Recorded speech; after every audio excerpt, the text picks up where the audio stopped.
Hello and welcome to the regular business meeting for the District of Squamish for Tuesday, February 6th, 2024. And as always, we're gathered to do our work today on the traditional and unceded territory of the Squamish Nation.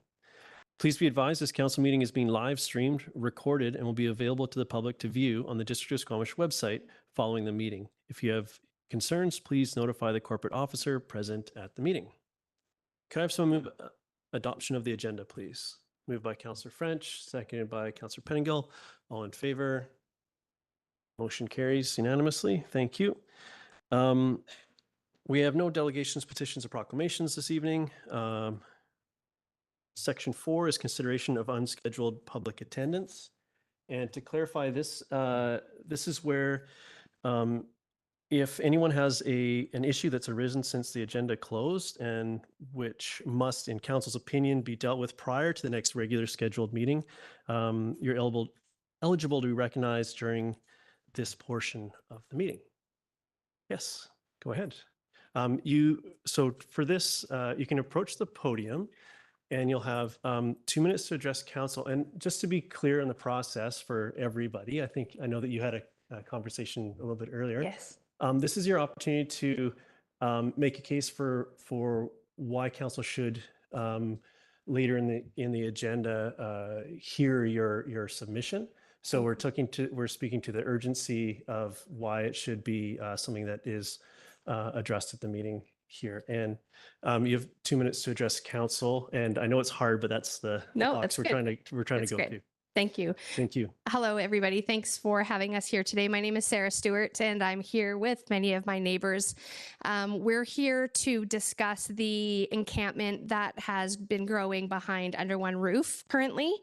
The reason we think that this is appropriate to be discussed urgently today is because the situation is deteriorating quite rapidly. We have new tents joining the other tents every week, and the safety of the people in the encampment as well as the broader public is our #1 concern. We currently have a petition circling just to make it obvious that it's not just NIMBYs living in condos facing the property that are concerned about this. We have almost 200 signatures, and it has only been circulating for a week. So we would like to present that to you, as well as some personal experiences and some solutions that we have come to as a group. Okay, thank you. Councillor French. Mayor, I'd like to move that we hear from the delegation under section 19 of our agenda tonight. Thank you. Councillor Anderson, are you seconding the motion? Okay. Thank you. Would you like to speak to it, Councillor French? Yes, I'll speak briefly. I agree that there is some amount of urgency to this matter, and I think that it's important for us to hear the concerns of the people who feel they've been directly impacted by the situation behind Under One Roof. Thank you. Other comments? Councillor Stewart? Thank you. Through the chair, I won't be supporting the motion that's on the floor in terms of urgency of the unscheduled public attendance this evening. I appreciate that there are concerns and that there are issues to be raised. I don't think that the solution is to have that heard here this evening. I think that there's ongoing dialogue with staff, with council members, with the community, with Under One Roof. And that these solutions take time, and appreciate the patience. But I also think that we have a process for delegation, and that is to apply for a delegation that can be heard within 2 weeks. So I don't think there's anything immediate that can happen in the next 2 weeks. I think we'd be better off to have a discussion in 2 weeks' time when we have a better understanding of what is going on and how we might be able to approach this in a more fulsome way. Thank you. Other comments? Go ahead, Councillor Greenlaw. Yeah, I'll be speaking in support of the motion. I just think that there's a lot of frustration building in the community, and I think it would be of great benefit to have that heard as soon as possible. Thanks. Thank you. Is that a hand, Councillor Hamilton? Yep, go ahead. Yeah, I'd like to thank my council colleagues for thoughtful responses here, and I think that it's really important for the folks coming in and having requesting a consideration of unscheduled public attendance. I think we balance here the need, like council wants to hear from the community. We do hear from the community. We also need to be realistic about timescales that we can fully understand, wholesomely understand problems, and act on active solutions. So in the balance of listening to the community and hearing the community, I will be speaking in support of the motion. But it's important to understand that solutions for these challenging problems don't happen overnight. Thank you. I'm of two minds of this, which is one is procedurally, I don't think that this is that this meets that threshold of something that's that just happened since the closing of our agenda for this meeting, which happened on Thursday. This isn't a since Thursday this has happened, which is generally the mechanism here. But on the other hand, again, it's being a venue to listen. So on balance, I'll support the motion, and we can have the discussion. But I will caution that these issues in general are so complex and are being grappled with across the country and the province that it's certainly not something we're going to be able to resolve at this evening's meeting, but be happy to have a discussion. Sorry, Councillor Pettingill. Yeah, I'm torn as well. I think generally I do prefer, like my colleagues, I agree this is a complex issue and a lot of work has been ongoing on this issue and will continue to happen. Do want to hear from the community, but I also appreciate when there is some time and when there are complex solutions that require a lot of input and thought, to have some information to go along with the presentation where it's not just a 5-minute presentation and we're sort of being asked to make decisions based on that. And I think that's when it goes through staff to get a sort of a more sort of a normal delegation, there's an opportunity for some of that information sharing and the reporting and so on to come to council. So I am, a bit hesitant here. I'm leaning towards, because we have the group here, to hearing from the group, but to be honest, I'm not sure it's the most effective way, but maybe it's a way we can sort of hear a bit more and then figure out how to move forward in a way that is generally more effective, hopefully. So yeah, thank you.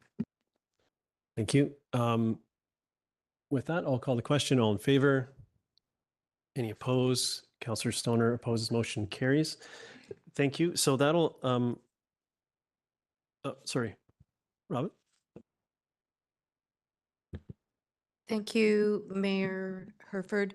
Robin Arthurs, General Manager of Corporate Services. There is somebody online who is also asking to speak as an unscheduled delegation. Oh, thank you. Go ahead. Do we have a name at this point, or just I'll turn over to the online speaker, I suppose? Her name is Amanda, and I'm just checking with her to see if she still would like to be Okay. Unscheduled. She's not answering. Let's give Amanda a second. Amanda, we're waiting to hear from you, if you can hear us. And as we wait there, the unscheduled public attendance does happen under item 19 on our agenda. Are you able to hear me okay? Yes, we can. Go ahead. You have 2 minutes to address council. If you could Okay, start great. with your full name, that would be a great start, and then the floor is yours. Yeah, so hello, my name is Amanda Graves. I am a resident of Squamish. I don't represent any organization. I'm just here as a concerned member of the public. I'm here today to express some deep concern about the dialogue that's happening in our community regarding unhoused individuals. I watched the recent council meeting, which was attended by the executive director of Squamish Helping Hand Society, during which some very troubling remarks were made, including, referring to individuals struggling with mental health and substance use as having the intellect of an 8-year-old who's addicted to meth, and equating somebody's inability to follow rules in a high stress congregate setting to being a safety threat to the greater community. Unsurprisingly, these remarks have served as fuel for a petition that has showed up on social media advocating for the removal of an encampment behind Under One Roof. I'll just sorry. Thank you for your submission so far. I just wanted to clarify that procedurally, we're looking for why we should consider your unscheduled public attendance, and I'm going to go ahead and summarize that as a rebuttal to, which is one of the mechanisms that we have in our bylaws. So we'll save your detail submission to, unless you have. This is about urgency at this point, and then later, if council votes to support, then that would be the time to make your full case. But I think it's clear to the group. Does the group have enough information to consider?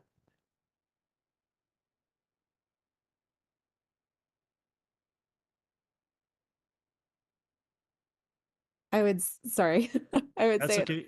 partially go ahead. partially a rebuttal, but also my request is to ask that discussions around the removal of an encampment happen with the individuals that is impacting.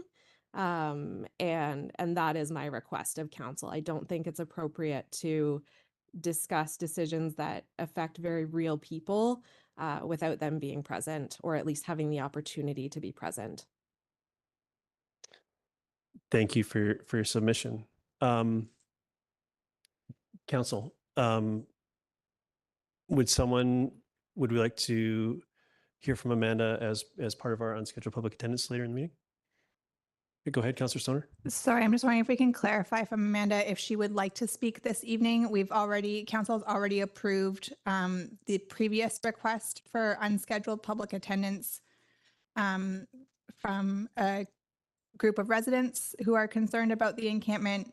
And so I just want to clarify with Amanda that whether she would like to speak later this evening, because I heard the request that we just don't address it at this time without the respective voices in the room.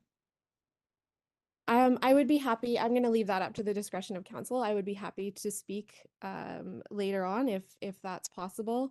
I will keep it brief. I know that it's part of a much larger discussion, so I'll leave it at that. Thank you. Go ahead.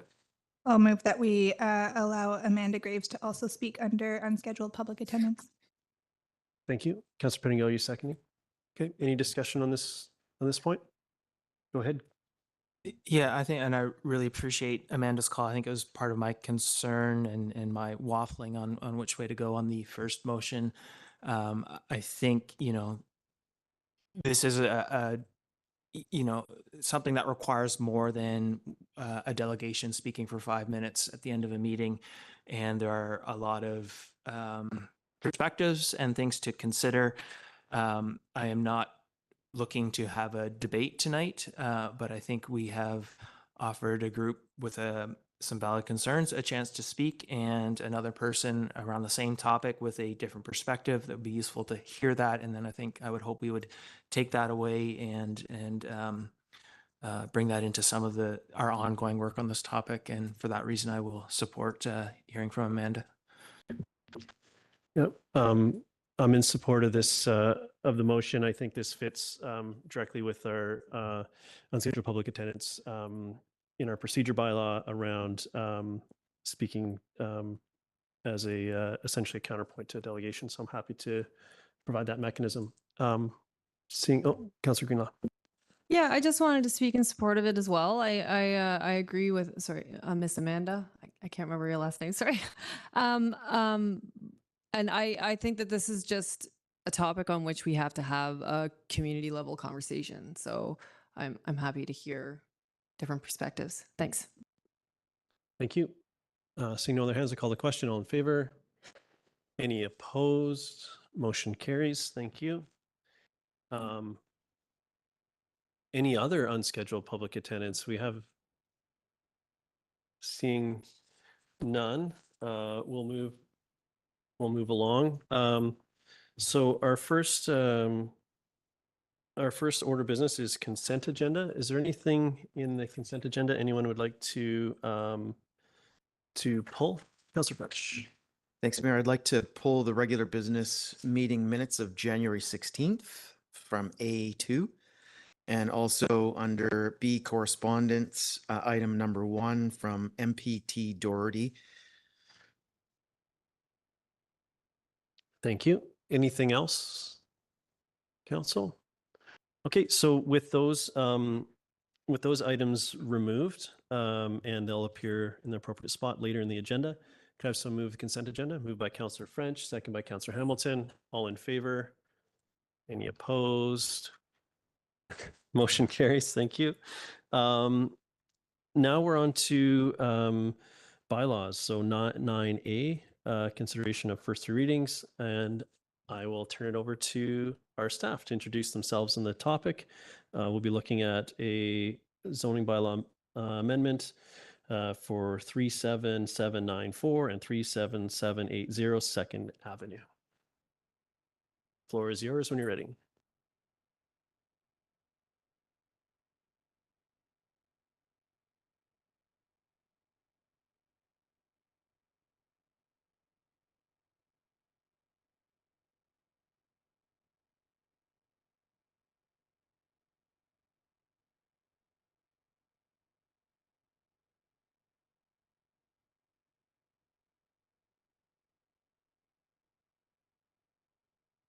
Good evening, Mayor and Council. Philip Gibbons, planner with the Community Development Department. And today I'll be presenting a rezoning proposal on 2nd Avenue in the downtown south area for first, second, and third readings.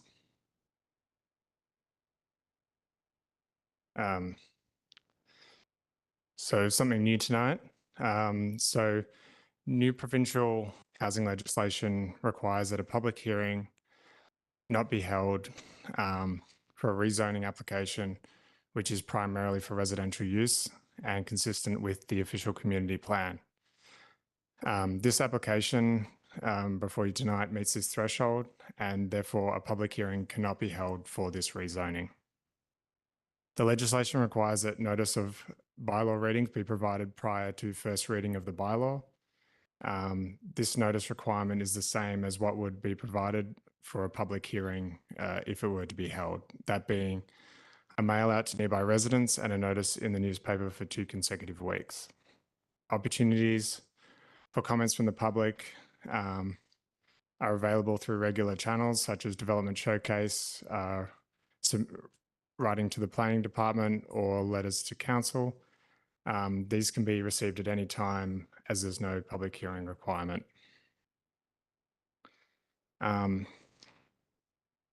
Due to no public hearing requirement, staff are proposing 3 readings of the bylaw be given due to the generally lower complexity of this rezoning proposal and alignment with council policy. The site is located at 37780 and 37794 2nd Avenue in the downtown south neighbourhood on the southeast corner of 2nd Avenue and Vancouver Street.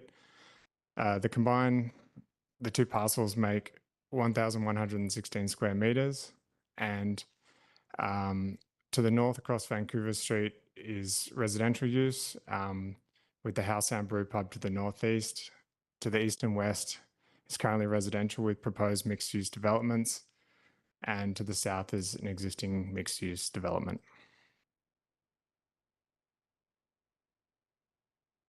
The applicable regulations are outlined on this slide along with the zoning map, and the OCP land use designation is mixed employment, which provides for a flexible mix of employment and residential use. The current zoning is light industrial, and the site is within development permit areas 1, 2, 3, 7, and 11. Development permit area 1 relates to environmental protection. DPA 2 is related to flood hazard, while areas 3 and 7 regulate form and character, and DPA 11 is for wildfire protection.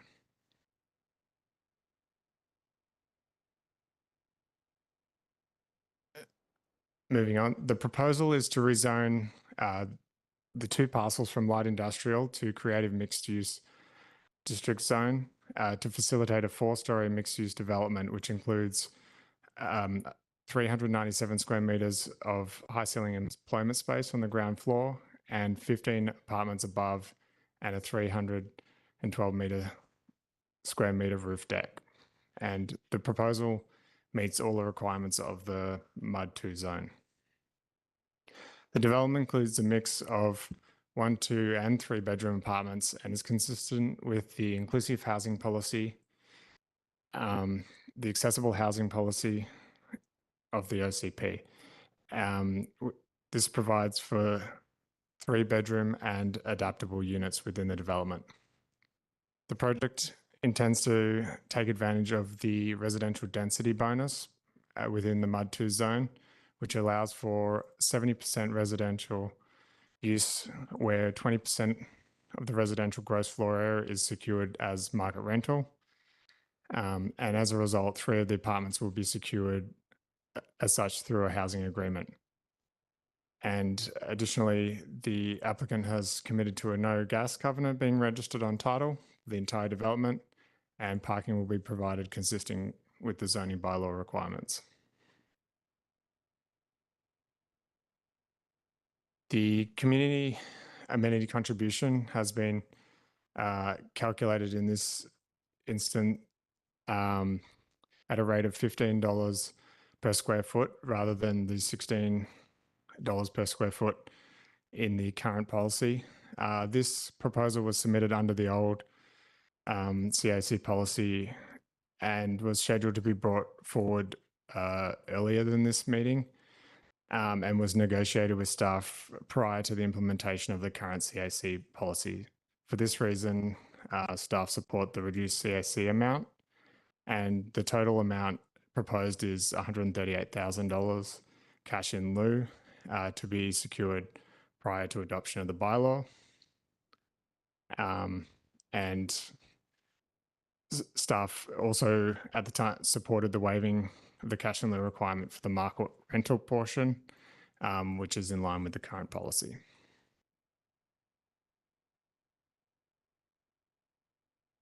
In accordance with council policy, the following items on the slide will be secured as part of the land development agreement. No gas will be permitted for cooking and heating, including hot water. Planning uses a standard no gas covenant, which has been designed to meet council objectives. 3 units to be secured as market rental, housing in perpetuity. 2, the units must be adaptable, and at least 3 units must be 3 bedroom.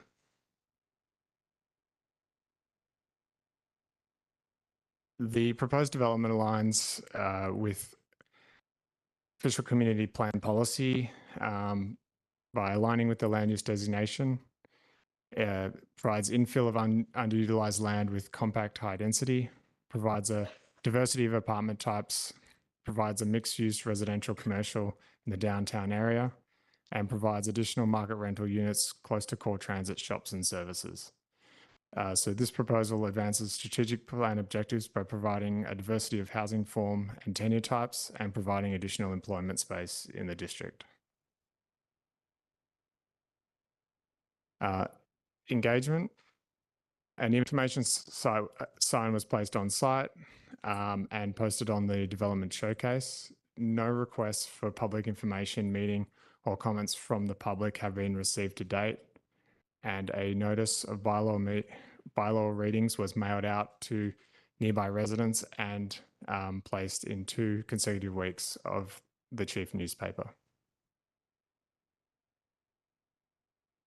If given 3 readings, staff will work with the applicant to satisfy the conditions of adoption and schedule the bylaw for adoption once complete. If the proposed zoning is adopted, subsequent permits would then be required. These include development permit for form and character, flooding and environment, and servicing agreement and building permit would be required, as well as other permits if needed. So finally, the recommendation is that District of Squamish zoning bylaw amendment number 2947 be given first, second, and third readings, and that prior to adoption of the aforementioned zoning bylaw amendment, a voluntary community amenity contribution of $138,600 be paid, and a land development agreement must be executed and registered on title, including the following requirements. No gas will be permitted for cooking and heating, including hot water. 3 units to be secured as market rental housing in perpetuity. 2 units must be adaptable, and at least 3 units must be 3-bedroom. Thank you. Thank you for the presentation. Council, questions? Councillor Anderson. Mr. Gibbons, Vancouver Street is a truck route and clearly identified as such in the OCP Schedule F1 major transportation routes. In looking at the OCP sidewalk network, Schedule F3, and the active transportation plan, there is literally no indication of sidewalk priority as a priority for Vancouver Street. We have in the past addressed it through individual developments. My question to you is, can you confirm the sidewalk infrastructure that will be installed with this development on the Vancouver Street face? Through the chair, the finalization of sidewalk infrastructure will be done through the servicing agreement state as it moves through the process. That has not been finalized at this stage at rezoning. Thank you. A follow-up question. There is $8,400 is the amount under proposed cash in lieu payment for active transportation. Can you clarify which fund that amount goes to? What is the destination of those monies?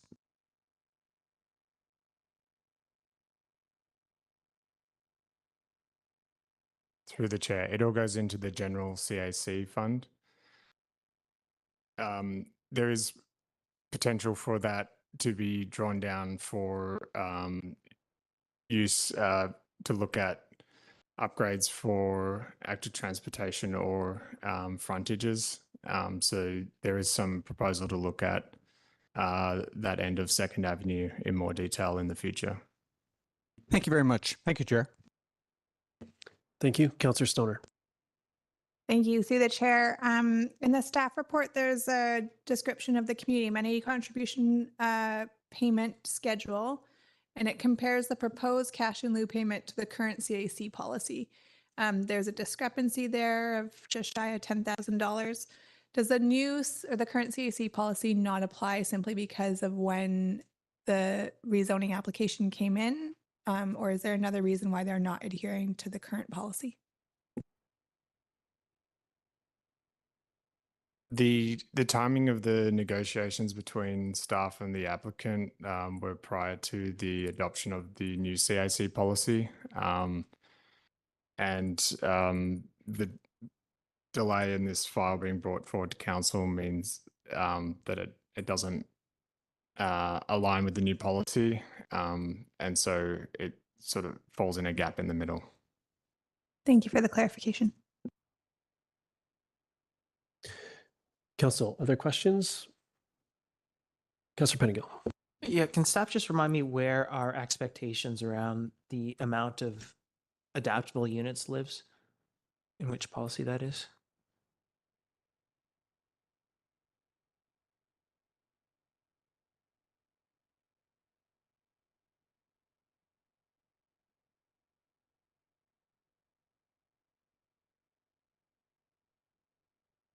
Through the chair, I believe that's section 12.4D of the OCP.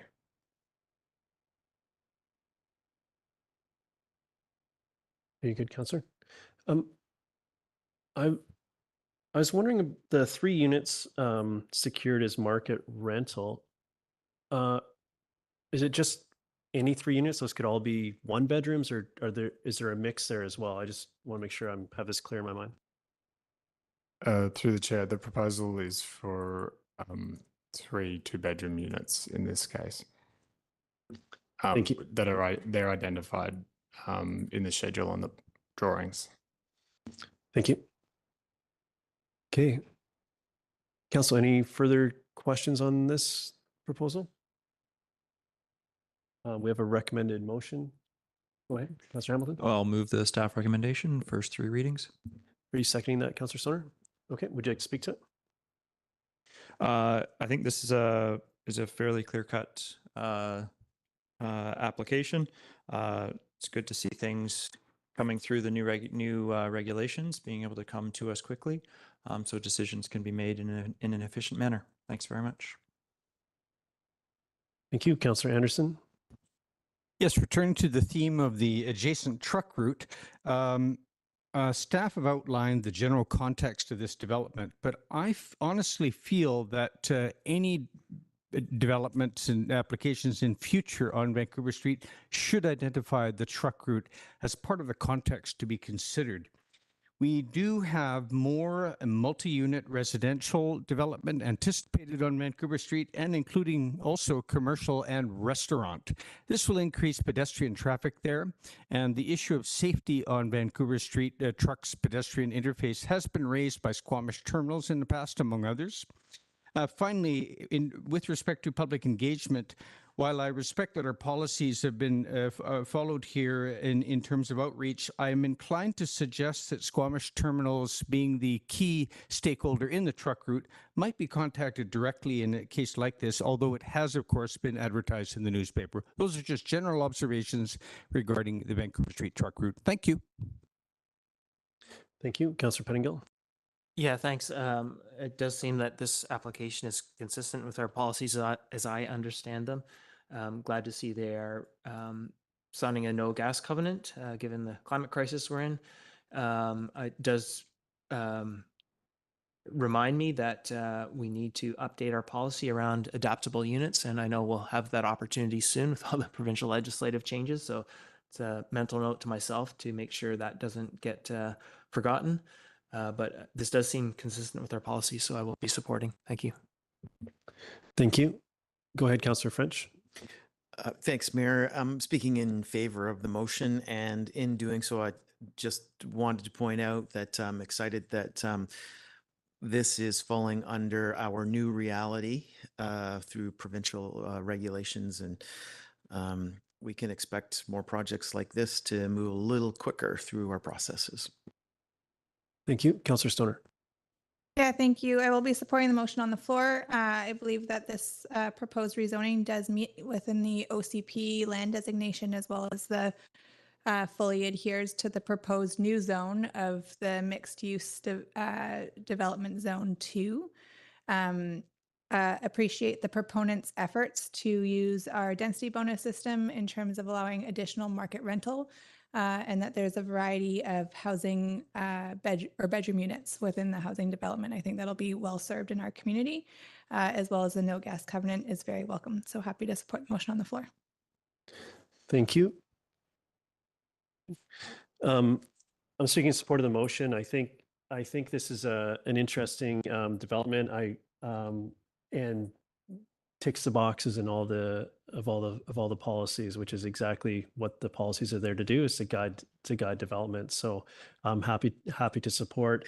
And I do think that the frontage improvements and truck route considerations and so on are important, and I know that will come later in the process as far as what those improvements look like. But for this point in the process, I'm happy to support, and I'll call the question. All in favor? Motion carries unanimously. Thank you so much.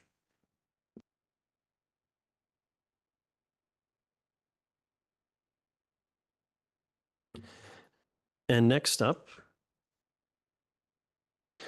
we have District of Squamish Solid Waste Utility and Regulation Bylaw number 2870, 2021, Amendment Bylaw number 3029, 2024. I read the whole title to give you some time to get set up, Ms. Wells. We'll get you some technical help there.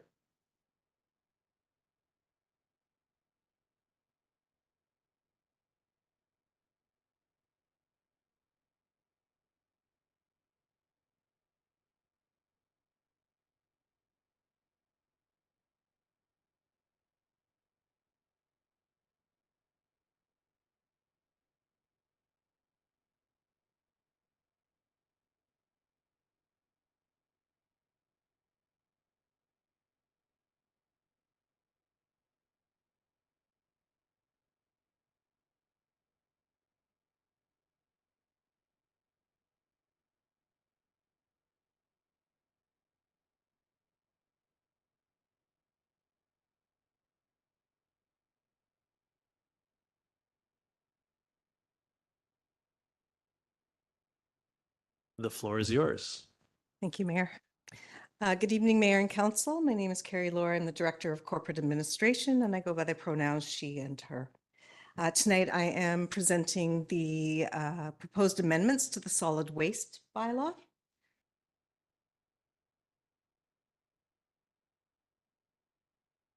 Oops, sorry. Bit technically challenged. So the solid waste utility and regulation bylaw currently in effect is bylaw 2870-2021, adopted December 2021. Amendments to dates and definitions and minor housekeeping revisions are currently needed. And these recommended amendments include revising the definition of occupier to clarify that the requirement for waste diversion and three-stream separation applies to temporary uses of land, including construction, deconstruction, demolition, and similar activities. So the construction, deconstruction, demolition, and similar activities requires clarification in the bylaw, as it's a bit confusing for builders at this time whether this bylaw applies to them. It also includes changing the deadline for requesting a change to a collection container size from prior to the end of the year to by October 31st to allow time for these changes to be in effect for January 1st of the following year. It also includes aligning the penalty dates with the dates specified in the sewer and water rates bylaws to follow the same schedule and penalty strategy, and some general housekeeping amendments such as grammar, revised staff titles, and referencing the district's new wildlife attractant bylaw. So the staff recommendation is that the District of Squamish Solid Waste Utility and Regulation Bylaw 2870, 2021, Amendment Bylaw number 3029, 2024 be given first three readings. Thank you. Council, do we have any questions for staff? Good. Councillor Hamilton and then Anderson. Yeah, thanks very much. Through the mayor, what does it, how does this, so three streams is from a residential perspective, that's the garbage stream, the blue bin stream, and the compost stream. Yeah. What is it in the context of a construction site? Is it the same three streams that we apply, or is it different in the context of a construction or deconstruction? I'm going to refer, and hopefully they're online, to either Mr. Pickett's or Ms. Wittenzeller, hard name to pronounce, to answer that question. Hi, thank you through the chair, Laura Wittenzeller, Outreach Sustainability Coordinator on the Sustainability team, and happy to take the question. Yes, basically the requirements are the same. We're asking and have asked active construction sites for some time to also separate their waste in recyclables, organics, and landfill waste, residual waste. And the intent of this clarification is to make it easier for the industry to understand that these regulations apply to them as well.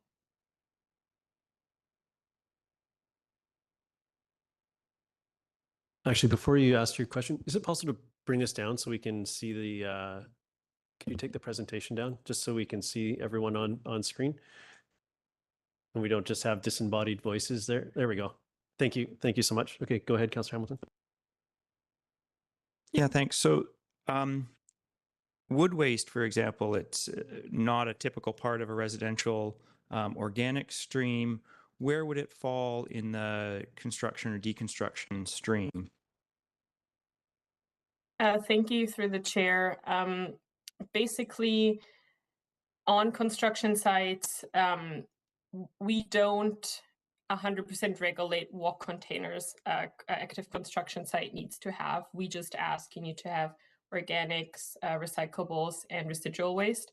And wood waste can be brought to the Squamish landfill and recycling depot, where it can be where it can be returned to be composted. So organics in construction sites, 99% is wood waste, or it is I would say the food waste that is produced at the temporary offices on the sites. Yeah. Thanks very much. Thank you. Councillor Anderson. Thank you. Ms. Wells, I wonder whether you or other staff present may be able to answer this question. In December 2022, a report, Local Government Guide, Policies, Programs, and Incentives to Reduce Embodied Emissions in the Built Environment was published, and our district staff participated in the production of that report, and I'd like to cite one of its recommendations. And this is a situation that has come up within the District of Squamish over the last couple of years with a few construction sites. That is, to create public-facing information about homes or buildings slated for demolition at the building permit application stage, which will allow house relocation and material salvaging companies to contact homeowners for potential moving or salvaging opportunities, unquote. My question is, would a bylaw amendment be pursued or be necessary in order for us to implement this recommendation from that report cited? Again, I will refer to Ms. Wittenzeller. Thank you through the chair.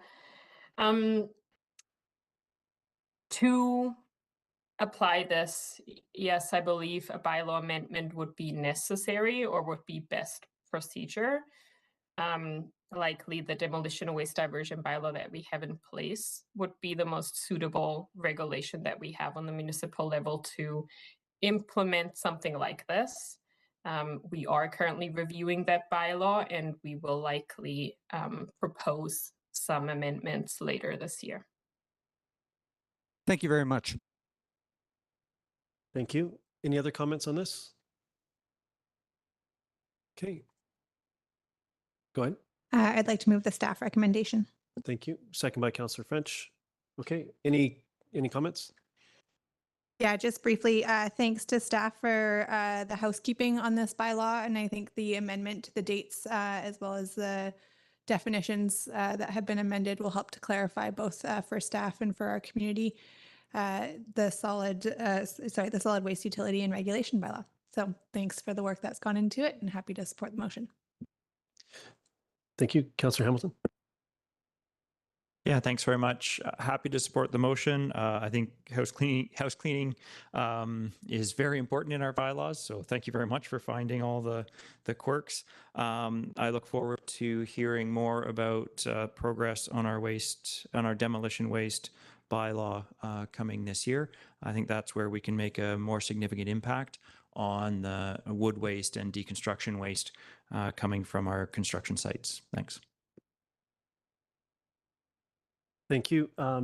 Just briefly speaking in support of the motion, thank you for sort of cleaning this up and making it make more sense to the folks that engage with it. And I appreciate that clarity, and lots more work to happen on solid waste. So, but I'm happy to see this procedural piece cleaned up. With that, I'll call the question. All in favor? Motion carries unanimously. Thank you.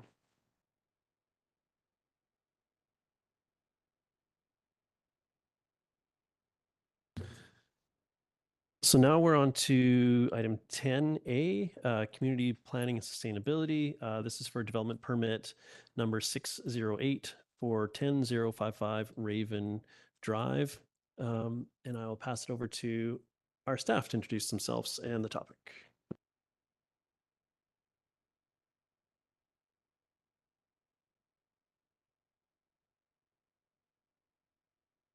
Thank you, Mayor Hereford. Good evening, Mayor and Council. My name is Brian Daly, planner with Community Planning, and I'm here tonight to present a development permit application at 1055 Raven Drive. At the July 12th, 2022 regular council meeting, council adopted bylaw number 2811-2021. This rezoned the subject property from residential 1 to comprehensive development zone 101 to facilitate the development of 4 apartment buildings, 18 townhomes, and 20 duplexes. The subject property is located at 1055 Raven Drive in the Loggers East neighborhood. The 2.4 hectare property is relatively flat on the western side of the property before rising steeply, on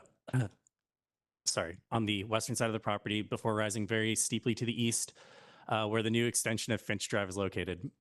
An environmentally sensitive ditch runs along the portion of the western property line. The proposed apartment building is located on the southern portion of the site, is accessed off Finch. Oh, my apologies. A second proposed apartment building is accessed on the southern portion of the site off of Finch Drive. And this building includes 44 rental apartment units, which was previously approved by council at the November 7th, 2023 regular council meeting. This DP application seeks to establish the form and character of a 41-unit apartment building, including 2 units that will be donated to the Squamish Community Housing Society, as well as a childcare space.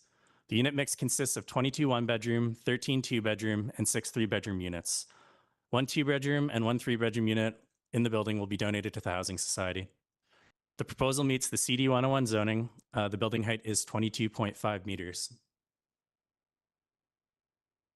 Parking meets the requirements of the CD 101 zone, which requires 61 stalls. 2 parking stalls for the daycare space, as well as 7 visitor parking stalls are provided within the parkade, adjacent to the childcare space. A shared waste stream is provided adjacent to the entrance to the parkade off Raven Drive.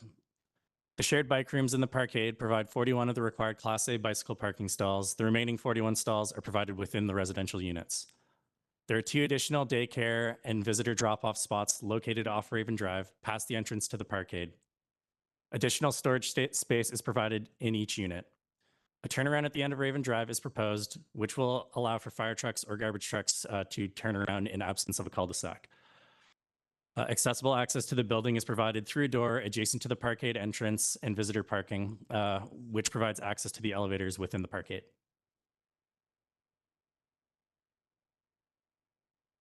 Located south of Raven Drive and adjacent to the Western Trail connection, the rectangular building showcases an above-grade parkade that doubles as a platform for multiple art installation screens. These are perforated metal screens with a pattern to be designed by local artists, mirroring the surrounding area and promote an idea of drawing inspiration from the patterns and textures found in the forest and rocky environment. Parkade podium also doubles as a landscape community area accessible from the first level of the first level units. A medium warm gray fiber cement facade articulated with balconies wrapped in wood tone metal, give an effect of the form being carved out, breaking down the overall massing. The top floor steps back, giving relief to the apparent height and is clad in a lighter tone to help the building appear lighter and blend into the rocky area behind. Integrated in the wetland ecology, the landscape design makes use of native plantings to soften the walls and edges of the slope site. Connections to trail experiences are planted with larger screen plantings providing a multi-sensory frame, inviting users to explore the public right-of-way. Low plantings combined with raised canopy of the site trees are designed to provide a safe and inviting transition between public and private spaces. This development permit was presented at the August 17th, 2023 ADP meeting. ADP reviewed the project and provided the recommendations shown on this slide. Staff believe the applicant's response to the comments are sufficient and consistent with the DPA 3 guidelines. To inform the community per policy, the project was posted to the district's development showcase and a development sign has been posted at the site. No comments or requests for public information meeting have been received to date. So given that this proposal meets the DPA 3 guidelines and the CD 101 zone, staff recommend approval of DP 608 subject to the conditions noted on the slide, which is the finalization of the design of the turnaround at the end of Raven Drive to the satisfaction of the engineering and environmental departments. That concludes my presentation. I'm happy to take questions at this time. Thank you. Council, questions? Councilor Pettingill? Yeah, in looking at some of the ADP notes and responses, I gather there's sort of the two buildings. So I'm not sure that it's not completely clear to me that the comments and the responses were applicable to this building. But the two things I saw was some what I interpret as concern from the ADP about the steepness of the accessibility ramp. And I'm just wondering if staff can speak to it. It wasn't clear to me. It seemed the developer had offered some solutions, but it's not clear to me if anything had been implemented, or is this are these notes about the other building?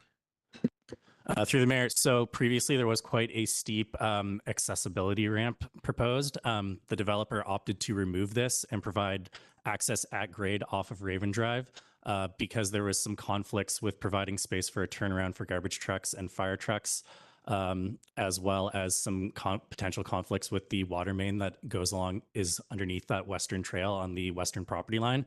So the solution proposed was to provide a second entrance at grade off of Raven Drive and remove this large ramp. Okay, thank you. And then my second question is similar vein. My understanding is that the other building will have some heating and cooling, or cooling and heat pumps. This one, for affordability reasons, will simply rely on baseboards and windows. So again, am I confusing the two buildings? And if not, is there a reasonable option to retrofit this building for heat pumps? Obviously, it'll be the cost of the heat pumps, but do we have a sense that this would be a major cost to retrofit in the future, or?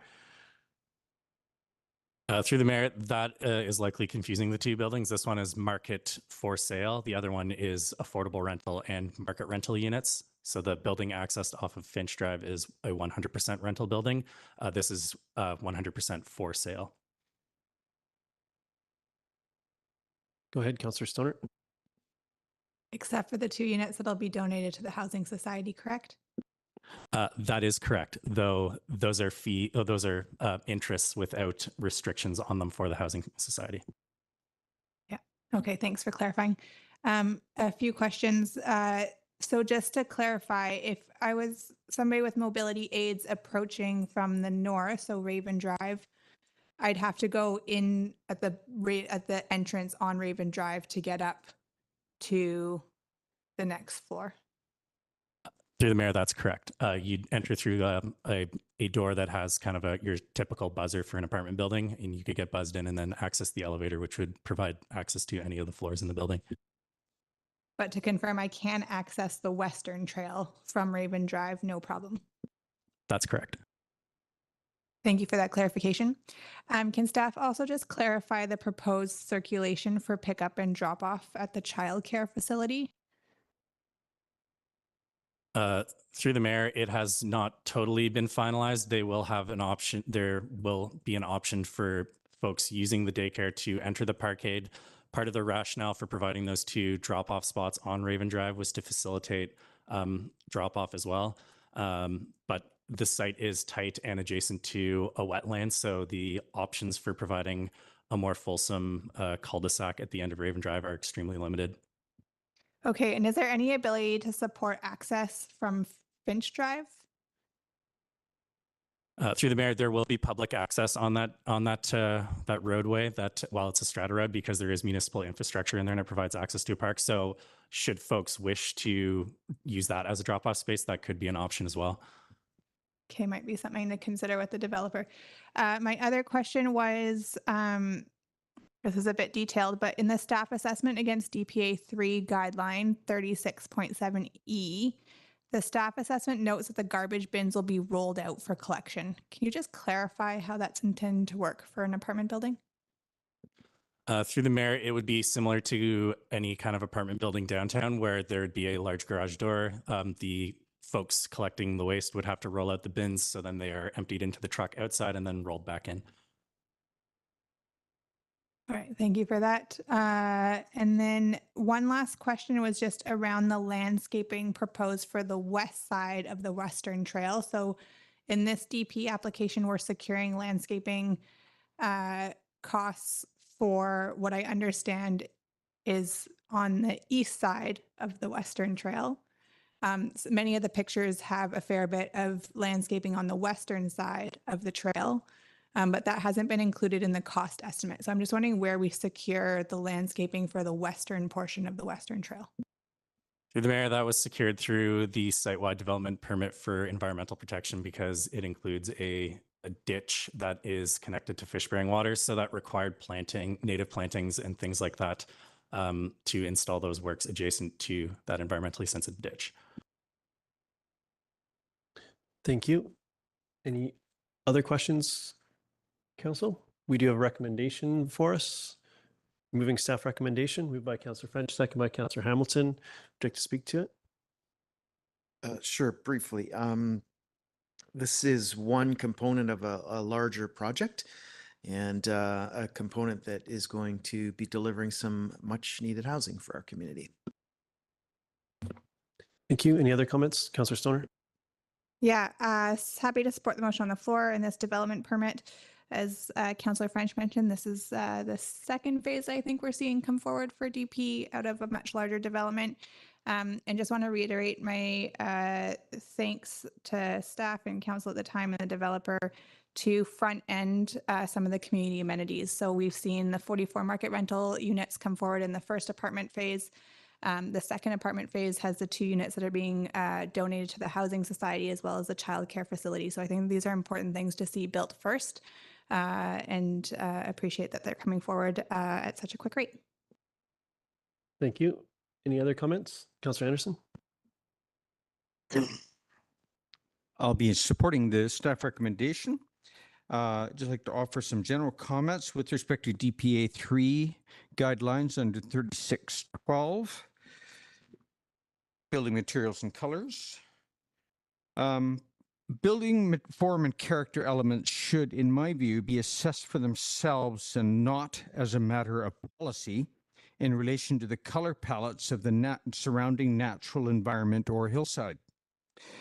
Looking ahead to a review of DPA 3 guidelines, I believe that we shouldn't be advising architects to hide buildings, but instead free the architects to explore facade elements and colors without necessary or obligatory reference to quote from the DPA guidelines, maritime or temperate rainforest environments. A general comment looking ahead to future review of those DPA 3 guidelines. Thank you. Thank you. Any other comments?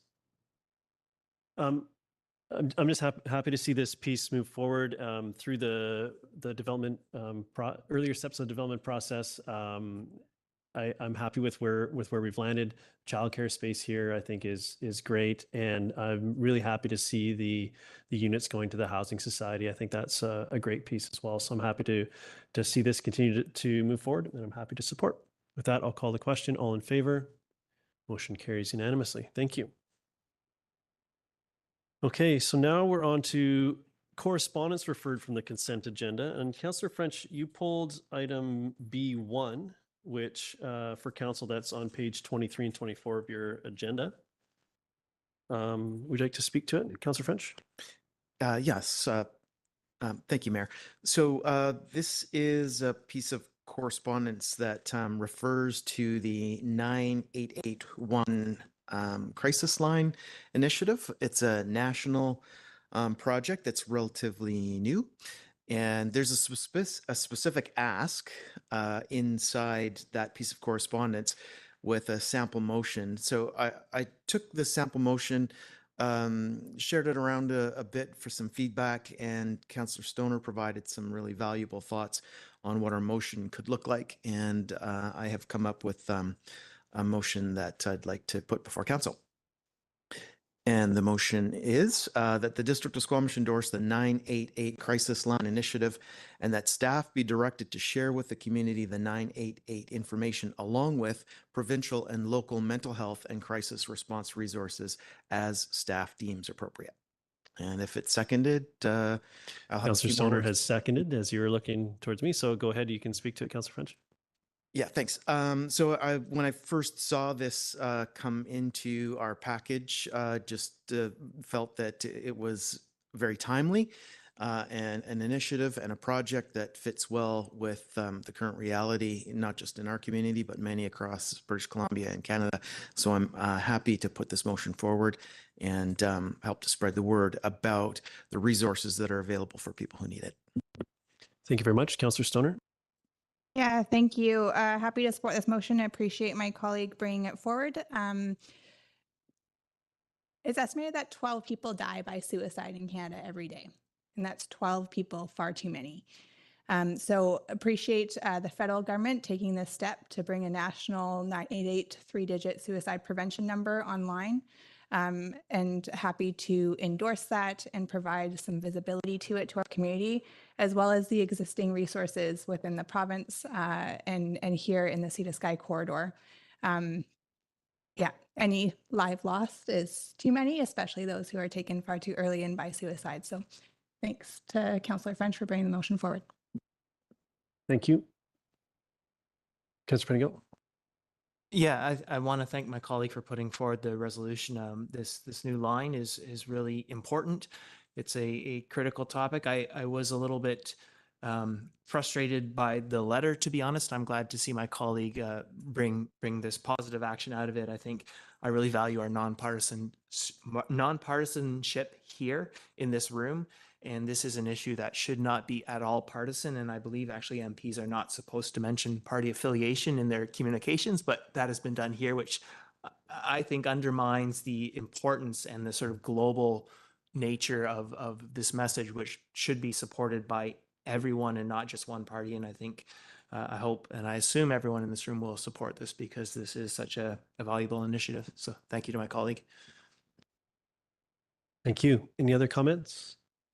I'm speaking in favor of the motion for all the reasons that that we've just heard. This is a very important topic, and it's important for folks that are in crisis to know that they're not alone and there's resources there for them. And it's important also for them to know that folks in rooms like this making decisions all over the country have them in mind and are doing the things we can to offer them support and to connect them with the support that does exist in their time of need. So thank you for bringing this forward and finding a path through this that was supportable. And with that, I'll call the question. All in favor? Motion carries unanimously. Thank you. And then Councillor French, again, you pulled the minutes from the regular business meeting of January 16th, which is page 7 to page 12 for those following along. Go ahead. Yes, I pulled this in light of the fact that the minutes indicate correctly that I declared a conflict of interest on the first item or one of the early items on the agenda and left the meeting at 6:03. There's nothing indicating that I returned, and I did in fact return at about 6:15. So I would just ask that the minutes be approved as corrected with me returning to the meeting. We actually have the minutes, sorry, just being passed here, that show Councillor French returned to the meeting at 6:25. Okay, I which is somehow at the end of that piece. So I believe that's has been addressed. I guess I somehow missed that. So thank you. That's which okay. means then I would just move to receive the minutes. Okay, I'll second that, and thank you. I think the minutes and scrutiny of the minutes is something that that is incredibly important. So I'm happy to take a second look and have all our eyeballs on it. But I'll call the question. All in favor? Motion carries. I second. All right. And now, any business arising from the minutes? Seeing none. We have no committee minutes and reports. Council, any notice of motion? Seeing none, we'll move on. We have no staff or in-camera announcements. And now we're on to item 19, unscheduled public attendance. Thank you for your patience. And so you can, yeah, say, so similar to last time, let's give you the quick briefing. Similar to last time, you'll have 5 minutes to address council. And I understand, and if you have any, if you have any, like the petition, or if you have any or in the general sense, if there's any documents you'd like us to have, this would be the time to submit those as well. So I will turn it over to you, and you have 5 minutes to address council. Thank you. We do have an electronic version of the petition that we can send to any council member that is interested in seeing it. And I first just want to say thank you very much for making time for me and us today. Again, my name is Sarah Stewart, and these are my neighbors. We come before you today as concerned neighbors of Under One Roof. We are reaching a point of desperation over the deteriorating situation in the forest behind the facility. Over the past 3 years, we have shown patience, kindness, and empathy dealing with the escalating issues that have negatively impacted our quality of life. The degradation of the situation has been marked by violence, profanity, and disruptive disturbances, including incidents requiring 911 calls to address threats of harm. Despite our attempts to remain understanding, the current state of affairs demands immediate attention. The tent city has been growing over the past few months, and the associated garbage accumulating in the area is having a deep impact on our community. A single glance out of our windows reveals what appears to be a garbage dump, causing deep concern about the impact on property values and the life savings we have invested into our homes. We acknowledge our privilege, which has allowed us to handle previous challenges calmly. But the situation has reached a tipping point, and it is no longer safe or acceptable for the inhabitants of the encampment nor the community at large. I think at this point it's pertinent to give you an idea of who we are, so that it's more difficult to dismiss us as privileged NIMBYs, as I know it is easy to do. We are first-time parents, retirees, immigrants, entrepreneurs, and many of us have personal experiences with addiction and mental health issues. The thing that binds us all together is that we love our community we have all helped to build. Our little corner of Squamish is one of the most densely populated in the entire district, and we have come together to express our concern and challenge the status quo. The establishment of this tent city brings forth a series of challenges that have a profound impact on the broader community. Public safety is a paramount concern, both for the individuals residing in the encampment and for the residents of the surrounding areas. Helping Hand's Executive Director Lori Payne has identified the occupants of this camp as unable to be inside the Under One Roof facility because they pose a risk to the safety of the community within. Our numerous calls to Under One Roof, the RCMP, and bylaw enforcement have resulted in a frustrating cycle of passing the buck. This bureaucratic runaround leaves us as residents feeling helpless and unheard. Meanwhile, the impact on local wildlife, particularly bears at risk of euthanasia due to the attractants found in the encampment, adds an environmental concern to the growing list of issues. This encampment is located on the banks of a small pond that feeds directly into the estuary's marine environment. The Squamish Estuary is recognized as an internationally significant bird habitat and represents a key environmental reason that Howe Sound has been recognized as a UNESCO biosphere. It is clear that the response to the situation evolving behind Under One Roof contradicts the District of Squamish governing principles of transparency, advocacy, and financial and environmental stewardship. Luckily, the District of Squamish has several bylaws in place to help combat many of the issues I've outlined here. The District of Squamish Wildlife Attractant Bylaw, the Squamish Unsightliness Bylaw, and the Squamish Camping Bylaw, to name a few. Our question to Council is, why are these bylaws not being upheld? How much of our tax dollars that have been spent tidying the encampment could be recouped by following through on the penalties for bylaw non-compliance?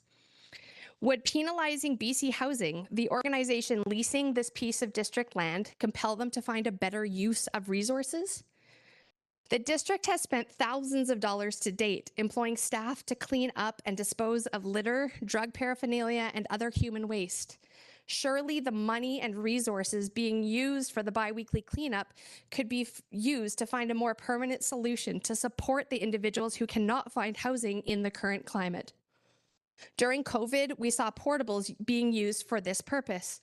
Walking past these portables that were placed along the blind channel, I saw community happening. That is not what I see when I look out my window today. Our shared commitment to building a sustainable, resilient, and inclusive community as outlined in the District of Squamish's mission statement and core values calls for a proactive collaboration. Let us work together to find a resolution that addresses the immediate concerns of both our neighbors at Under One Roof and the broader community. Thank you for your time. Thank you very much for your submission, and exactly at 5 minutes, which is not easy to do with such a complicated piece. Thank you. You said we had the electronic, and I think we can circulate the electronic petition around so we have it, but is there anything physical that you'd like to submit? We accept electronic submission at any time, which is something I wanted to make clear. Yes, we don't have anything physical with us. No, thank you. Thank you. Thank you very much. Council, any questions? Or I think at this point it's best to I would move receipt of the submission, which will and then we can hear from our next speaker. Seconded by Councillor French. Thank you very much. I appreciate the thoughtfulness of your submission and recognizing the complexity of the challenges. I think that this is a very important and very complex challenge that we're all facing together. So I appreciate you coming forward to have your voice heard in as we deal with this. And I know it's not easy, and this room isn't set up. And these spaces aren't always set up to be the most, they can be intimidating. So thank you so much for taking the leap and coming forward. Councillor French.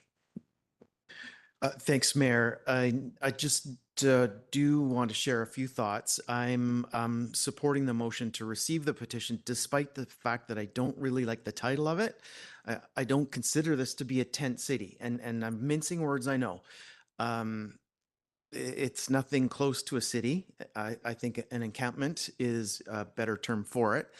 But that aside, I'm happy that we've had the opportunity to hear the concerns, and I hope that this experience tonight allows those that are in the gallery and those who live in the neighborhood that aren't necessarily here tonight, but maybe will be watching via video, are feeling that they have been heard.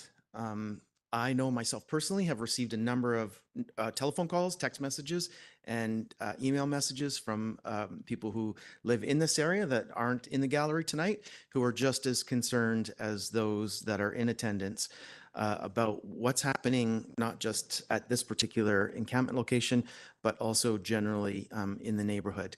The concerns are real, and I'm confident that our staff is doing what they are capable of doing in conjunction with the other agencies that are involved in dealing with this situation. Thank you. Any other comments on this? Seeing none, I'll call the question. All in favor? Motion carries unanimously. Thank you very much. Next, we had Ms. Graves. Is she still on the line? I'm here. Yep. Thank you. And thank you. And you have 5 minutes to address council. So the floor is yours. Thank you. I will, I'll keep it brief. I gave a little bit of an introduction. My name is Amanda Graves. I live in Squamish. My background is actually primarily working with folks who are unhoused, but I work in a different field at this point. So I'm just speaking as a concerned member of the community. So I touched on the recent council meeting and, was disheartened but not surprised by the petition. And like Councillor French mentioned, I understand it's mincing words, but it really isn't a tent city. I mean, I've worked in the downtown east side. I think encampment is a more appropriate term. And I'd also like to acknowledge the complexity of the discussion. I understand that everybody in the community is being impacted here, and I think it's important to focus on solutions, but particularly solutions that respect the dignity and the rights of all community members, particularly the most vulnerable. And I'd also really like to highlight that while we are incredibly lucky to have Under One Roof as a resource in our community, they don't carry the responsibility of every unhoused individual in the district, and nor are they able to offer the very low barrier services that many of these folks need in order to serve as many people as possible, which I think they try very hard to do. And I believe there's some really incredible people working in that building who are doing their best. So I would also encourage anybody taking part in these discussions to do some reflection on the things that make us uncomfortable, and remind them that it is important to remember that just because something makes us uncomfortable, it does not inherently make us unsafe. And that these are very real people that we are talking about tonight. These are individuals who belong in our community just as much as you and I. In fact, many of them have been here for longer than most of us present at this meeting. And I want to challenge any of the harmful rhetoric surrounding unhoused individuals and stress that dehumanizing language only serves to deepen divides and hinder potential solutions. And empathy and respect should guide public discourse, especially when discussing human lives. I'm not just speaking to tonight, I'm speaking to previous discussions that have happened in our community as well. And I hope that council will keep this as a focus of discussions in the future. So most importantly, I believe excluding individuals who are unhoused from conversations about potential solutions is unlikely to lead to any effective or humane resolution. Before any action is taken to dismantle encampments, there needs to be a robust discussion about the district's commitment to providing accessible and adequate housing solutions. Housing is a fundamental human right and should be at the forefront. And I know that there are folks who have started petitions and voiced concerns. I'd encourage anybody to find ways to become a part of the solution. There are peer advocacy meetings. You can advocate for more accessible and low barrier housing solutions, a low barrier shelter. And most importantly, I hope that members of council in our community will remember a saying that I like to keep at the top of mind when thinking about issues such as these, and that is nothing about us without us. In order for us to achieve solutions and provide support to individuals who may be struggling, we need to ensure that they are offered a seat at the table and that their voices are uplifted and heard the same way as you and I's. Thank you. Thank you very much for your submission and your perspective. It's an important one and further highlights the complexity of the challenges that we are working collectively on addressing in a meaningful way. Councillor Stoner.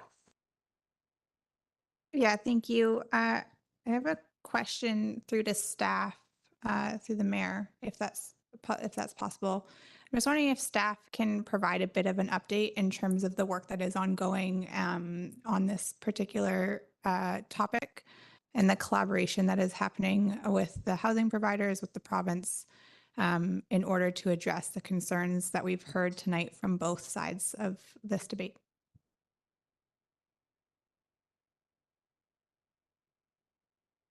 Yep, Ms. Latimer. Thank you for the question through the mayor. And just to introduce myself, my name is Megan Latimer. I'm the General Manager of Public Safety here at the district. So just to give a little bit of an overview of what district staff have been doing to try to address this situation. I will just acknowledge, as we've heard from both of the proponents tonight, that it is an incredibly complex situation. So currently, right now, district bylaw staff are conducting multiple patrols of the area daily at different times to try to seek voluntary compliance from the occupants regarding the daytime shelter restrictions and cleanups in accordance with the district's bylaws. Often the sites are vacant when bylaw attends, so notices are left with information on the bylaw requirements to provide them with a 24-hour notice to remove the belongings.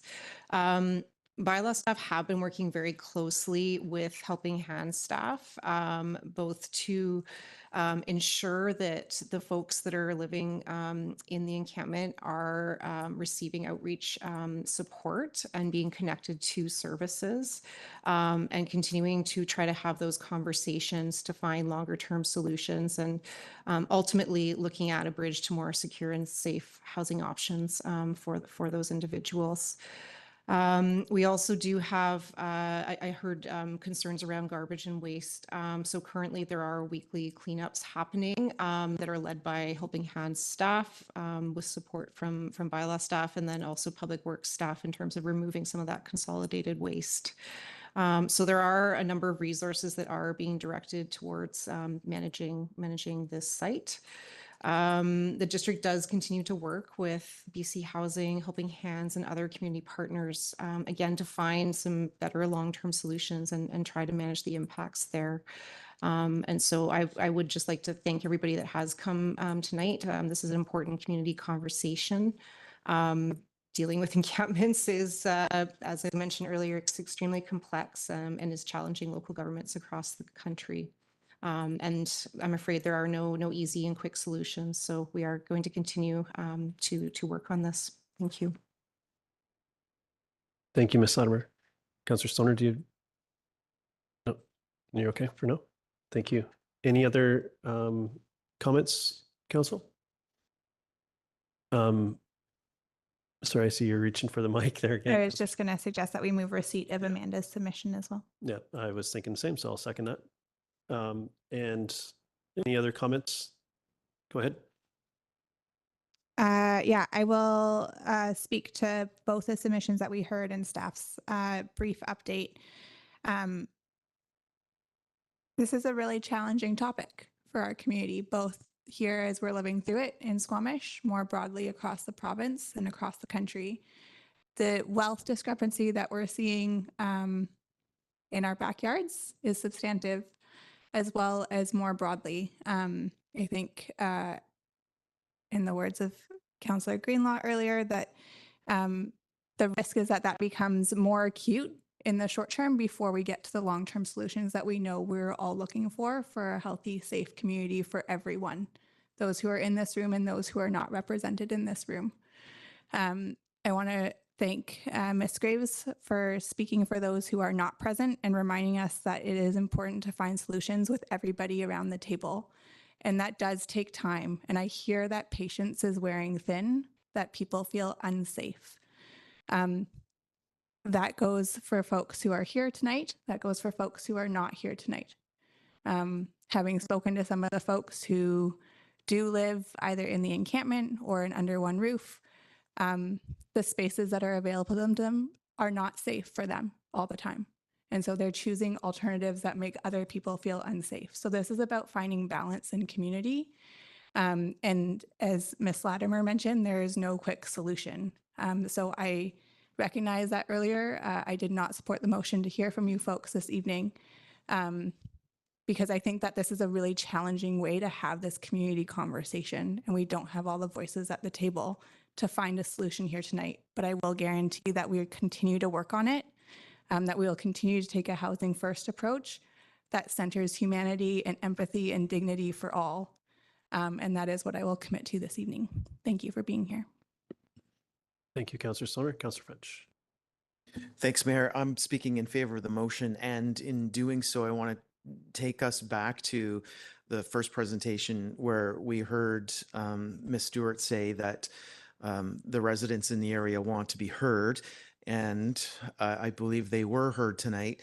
And in addition to the residents of the area being heard, it's also important to me that we hear from the individuals who are living in that area behind under one roof. They also need to be heard. And I think Ms. Graves' presentation to us tonight emphasized that and underscored the importance of everybody's voice in this conversation.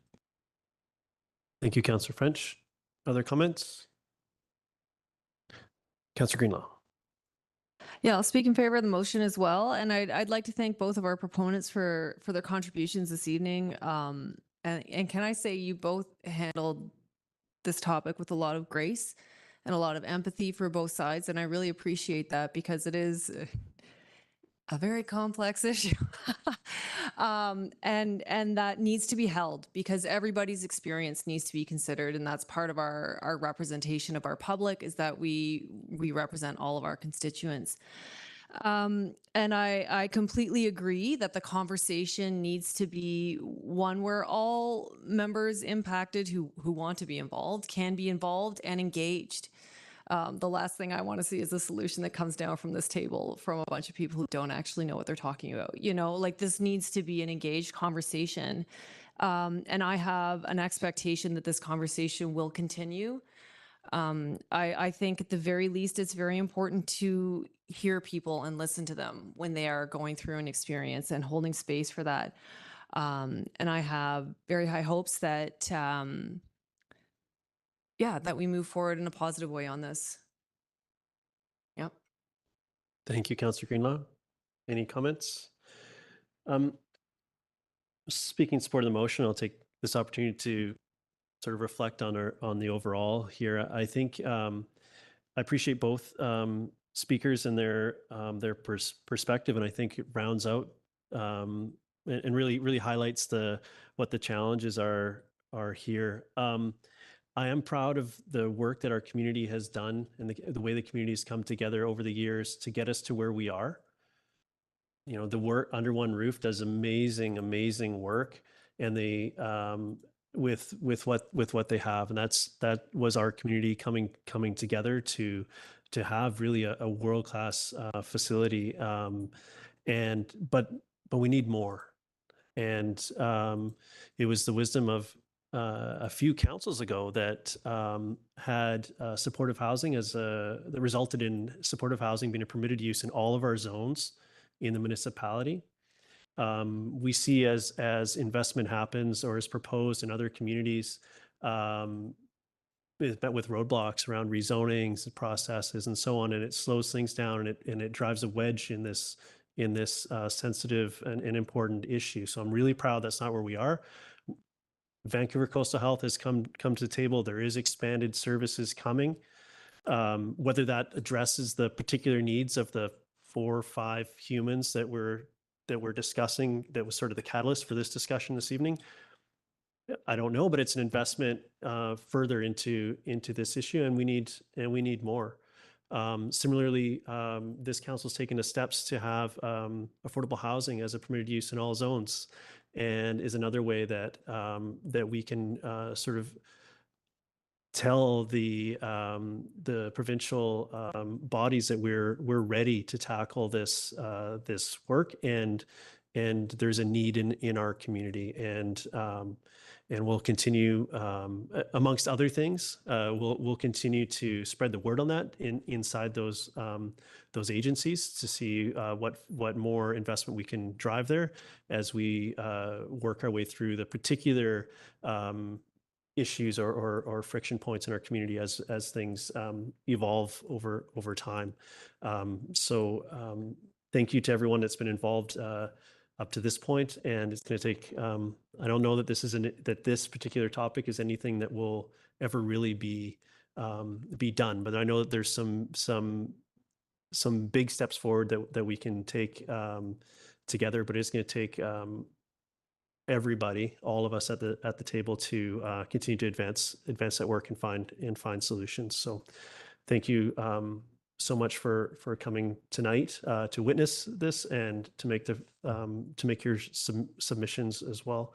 And this isn't the as I said at the beginning, you know, this was never something we're going to be able to solve at this meeting, but I hope that that some perspectives have been shared, and some common understandings can be achieved as we move forward. Sorry, Councillor Pettingill, I see you took my last under spot, but no, go ahead, Councillor Pettingill. I know, and I was afraid I was going to do that. Just really sort of struggling. There's so many things to say, and I think, you know, this is not going to be a one evening conversation. And part of I think what I'll just touch on is one of my hesitations about having the conversation now in this way is just being hypersensitive about how we have the conversation. I think I appreciate the the way that people communicated their concerns tonight. One thing I heard, we visited the OPS recently, and I was really struck by the supportive nature of that and the impact it had on the people there and their willingness to engage and be part of the community. And I was struck too by speaking to one of the workers leading up to this is, you know, some real concern that, you know, some of the people that are struggling the most struggle with self-love and, you know, feeling angry justifiably for many reasons. And one of the things we really need to be successful is to figure out as a community to make sure these people feel appreciated and loved and part of the community. And so I'm very sort of nervous about, you know, how we're going to have this conversation. And so, you know, I think we've done a good job, but I think we need to keep doing that and, yeah, really remember that everyone is part of this community and there are some really tough things to balance here, and we're going to have to continue to do that. I did hear in some of the presentations and some discussions, I think some misinformations about bits and pieces, which I think we will hopefully can do a better job of clarifying so people also understand better exactly what's being done and what some of the genuine restrictions and limits are. And so I look forward to future discussions and work on this topic. Thank you. Thank you. And with that, I think, no other comments? Okay, and with that, I'll call the question. All in favor? Motion carries unanimously. Thank you. Sorry, just, so next we're into open question period or clarification related to agenda items. Does anyone have any questions about anything discussed here tonight? You just went through some land use pieces. No questions. So next we're on to councillor staff announcements. Any announcements along from council before I go into mine? Go ahead. Looking back at the past week, just want to thank staff and all the community members who came out to the Your Future Brennan Park information night that happened last Thursday, February 1st. We were able to unveil some of the first drawings of what the first phase of renovations at Brennan Park will look like, and had some really good conversations with folks about the phased plan for upgrades at Brennan Park. General, I'd say, excitement in the community that something is happening. And at the same time, we launched the survey for the Splash Park to try and get some feedback on what folks would like to see at the Splash Park location in the coming year. So that was a really encouraging event, and just a hats off to all the staff who were involved in pulling that together. Great information boards, easily accessible, had a little table for the kiddos and my kiddo to do some coloring at, which was phenomenal, so that we could all engage in good conversation. I also just want to recognize that we today also had the opportunity to connect with the Canadian National Institute for the Blind, thanks to Miss Keely Kidner from our staff, who brought them in both for some staff orientation and education, as well as a winter walk and rollabout. It felt more like spring out there than it did winter, but still was exceptionally great event just to be able to witness how different people of different abilities navigate our physical space. And we often take for granted the way that we move through spaces, and just doing so with folks with different abilities is so eye-opening. I'd like to say that there was a real quick win that happened while we were out on our walk and roll through one of the construction sites, and the construction manager actually stopped and was like, "Hey, what are you guys doing? I just saw that you were in a wheelchair and you were having trouble getting over the accessibility ramp that we put in." And she was like, "Yeah, this is actually really challenging for me." And he's like, "Oh, we'll put a new one in there tomorrow." So I plan to go back and make sure that that was actually implemented. But just a huge thanks to Ms. Kidner for pulling that event together, and from the folks from CNIB who came up both to share their experiences, of those who live with sight impairments. Thank you very much. Thank you very much. Any other update? Oh, Councillor Penigo. Yeah, I just want to, two things. One, I want to highlight the Squamish multicultural event is coming up at Totem Hall on Saturday. I think a few of us are going to be there. That is generally a fantastic event, and sort of talking about coming together as community. Totem Hall is a place, the events there tend to attract a very wide breadth of our community. And so in terms of connecting with different people and different lived experiences, aside from the event itself, it's generally a great place to be. So highly recommend that people go to that if you can.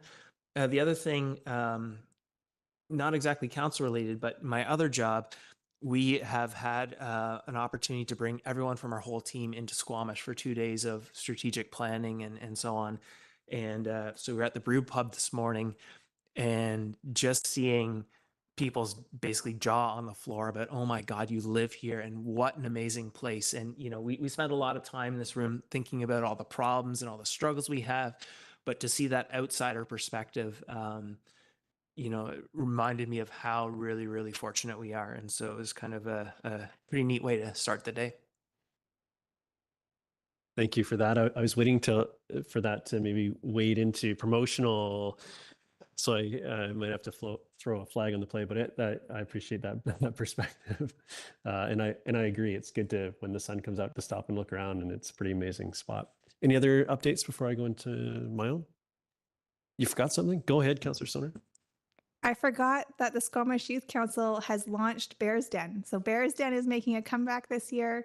The event will be April 24th, but the applications are now live for any community organizations that might be able to use $10,000 to some really great work in our community. The application deadline is February 29th. So if you know anybody or are connected into any community organizations who may want to apply for $10,000, the judging happens by the youth and they get to decide who the recipient is. But it's a phenomenal program that our youth put on, and so excited to see that go live this week with the application deadline of February 29th. Thank you for that. Okay, so going back through I had to, whenever this section, the agenda comes up, it has that sort of, I have to go into the reflection, like, yeah, what happened since the last time that we spoke? And going back to the end of January, I attended a session put on by the Vancouver Coastal Health and the BC CDC around the toxic drug supply challenges crisis that we're in. And it was extremely eye-opening. It was great to spend time with professionals and answer all the questions, and some folks that work directly in our community. And it was really, really eye-opening. And one of the statistics that stuck with me was that 60% of the deaths that have happened in the time of this crisis have happened to people while they were at home, which means they had a home. Often discussions around this particular subject get drawn to maybe where we spent a little bit of time earlier today, and the unhoused, and there are absolutely challenges there. But when you think about the majority, 60% are folks in their homes, in their bedroom, where they're warm and safe and dry, but they're not. And I think it's incredibly important that we keep that in mind as we do what we can to positively affect the outcomes there. And to that end, February's Mayor's Drop-In will be focused on the toxic drug supply. And that conversation will be happening on February 21st. So if I'll encourage anyone interested in this topic and has any curiosities to attend, I'm going to do my best to round out that event with experts in the field, and can talk about what has happened, what a path forward could look like, should look like for this as broadly as possible. So I think it's a really important topic. And we spend a lot of time working on housing crisis, we spent a lot of time working on the environmental crisis. We've declared a climate crisis here, and with all these crises happening on top of each other, it's important that we take a step back and really look at all these moving pieces. So I look forward to having that conversation again, Feb 21st for that mayor's drop-in. I spent last week with other elected officials at a conference, the the Local Government Leadership Academy in Richmond, and it was great to spend time with other elected officials from all over the province. And a lot of the sessions were based on really debriefing big events that happen and see what the learnings are. And one of the things that really stuck with me was a presentation by the mayor of West Kelowna, along with his fire chief, talking about the challenges that their community faced during the forest fire events that they had there.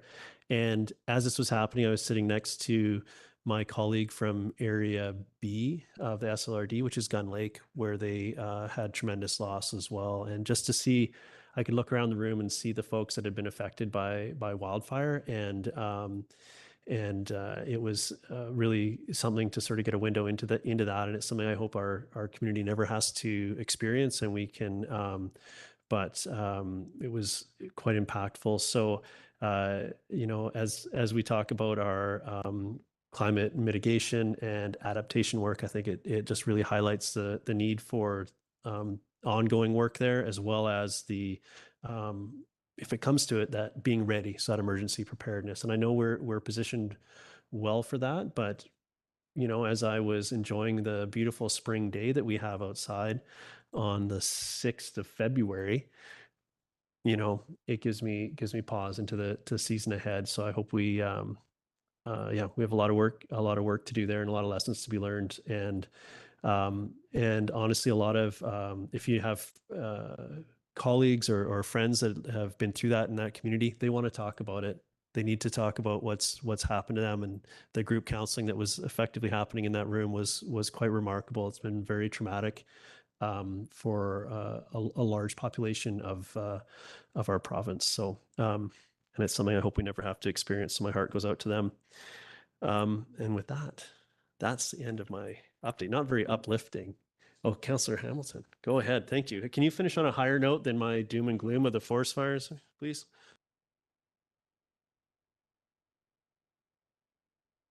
No, I was going to see if we were moving on to the next item. So we got a motion to terminate from Councillor Stoner and seconded by Councillor Hamilton. All in favor? Motion carries. Thank you, everybody. Good night.